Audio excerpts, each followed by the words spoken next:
Hey everyone, Wilde here, and today I'm going to talk to you about renting versus buying a home.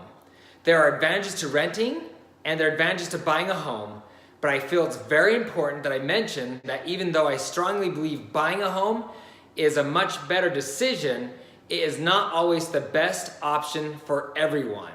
For many people, it will make more sense to rent at least for a little while. I often hear people say, if you're paying rent, you're throwing your money away. This statement isn't all true, because by paying rent, you are getting something very important in return, like a roof overhead, running water, heat, AC, and etc.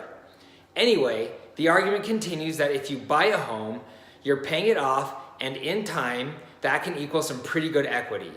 So, even though technically you're not throwing your money away by paying rent, let me ask you this. Could you spend your money more wisely by purchasing a home?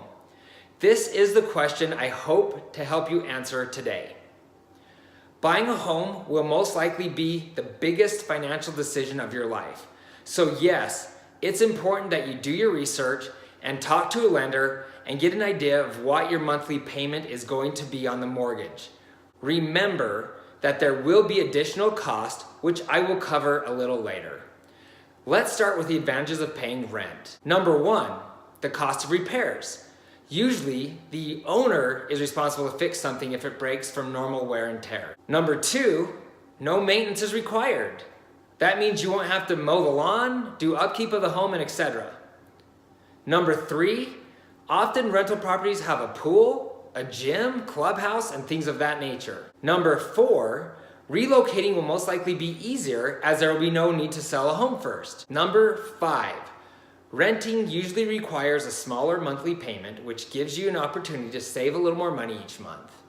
Number six, you'll usually pay less upfront even if the landlord requires the first month and last month's rent plus a security deposit. That is still usually significantly less than a down payment plus closing costs for a home. Number seven, when you rent, there's little to no commitment. Buying a home is a huge commitment that requires that you plan your finances in advance. If you're not planning to stay in the area for at least 3 years, rent is often the best option. Though this is not always true. I once sold a home in a hot market after only owning it for 2 years, and because the property values had soared, I received a large check at closing. Now, let's look at the advantages to owning a home. Number one, the pride of home ownership, the American dream. But remember, it's going to take a whole lot more than a dream to purchase a home. Number two, with a single family home, you're not sharing a wall.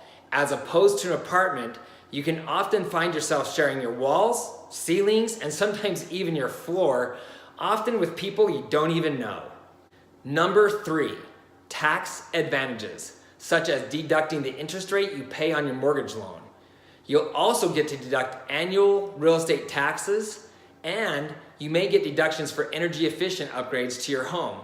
Please check the IRS website for accurate information regarding tax breaks for homeowners.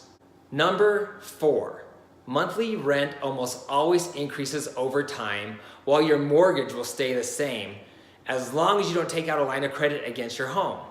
I strongly caution against borrowing against your home, especially if it's to buy toys.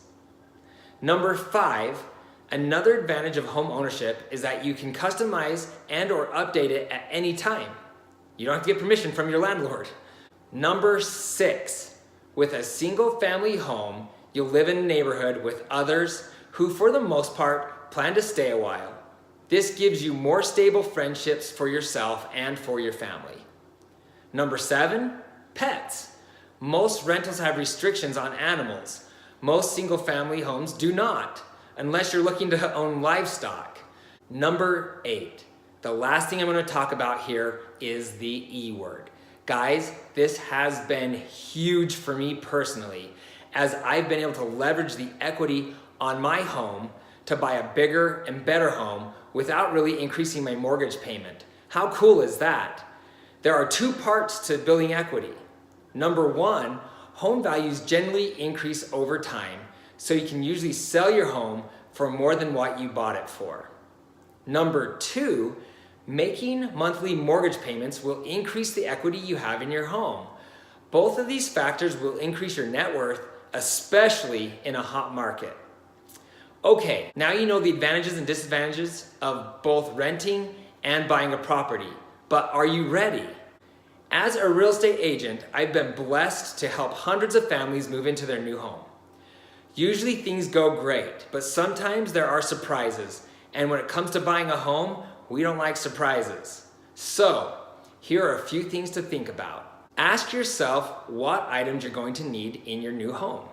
Make a list so you know how much money you'll need to save before closing on your home, so you'll have some money left over to get the needed items.